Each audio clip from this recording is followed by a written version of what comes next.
This channel does not promote any violent, harmful, or illegal activities. All content provided by this channel is meant for an educational purpose only.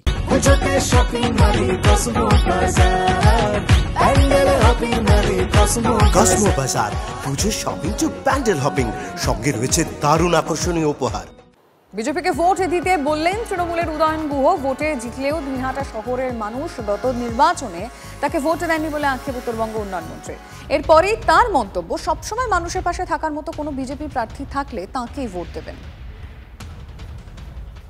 একটা BJP নেতাকে দেখিয়ে দিয়ে বলবেন যে এই লোকটা প্রার্থী হোক, কারণ এই লোকটা গত 5 বছর ধরে বিজেপি দলের হয়ে দিনহাটার মানুষের পাশে দাঁড়িয়েছেন, দিনহাটার মানুষের খোঁজ খবর করেছেন। দিনহাটার মানুষ কোনো সমস্যায় পড়লে বিজেপির এই নেতাটাকে আমরা পেয়েছি। সেই রকম যদি কোনো প্রার্থী বিজেপির হয়ে দিনহাটায় দাঁড়ায়, তাহলে আপনাদের তৃণমূলের কাউকে ভোট দেওয়ার দরকার নেই, বিজেপি প্রার্থীকেই ভোট দেবেন। আমি আপনাদের বলছি, যদি বিজেপির কাউকে এমন খুঁজে পাওয়া যায় যে আপনাদের পাশে থেকে দাঁড়িয়ে আপনাদের জন্য লড়াই করেছে, সেই লোকটাকে আপনারা ভোট দেবেন। আমাদের তাতে কোনো সমস্যা নেই, আমাদের কোনো অসুবিধা নেই, আমাদের আপত্তিও নেই। কিন্তু এইরকম একটা লোক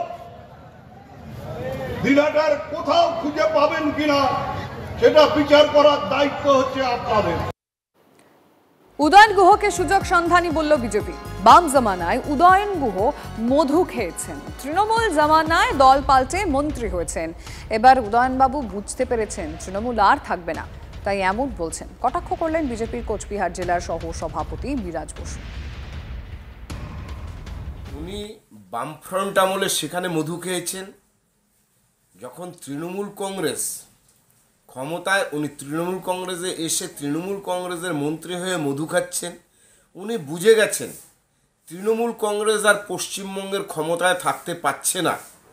সেই জন্য উনি বিজেপির প্রার্থীকে ভোট দেওয়ার কথা বলেছেন।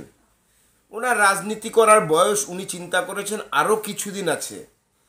এবার বিজেপিতে এসে ওনার মধু খাওয়ার ইচ্ছা জাগছে।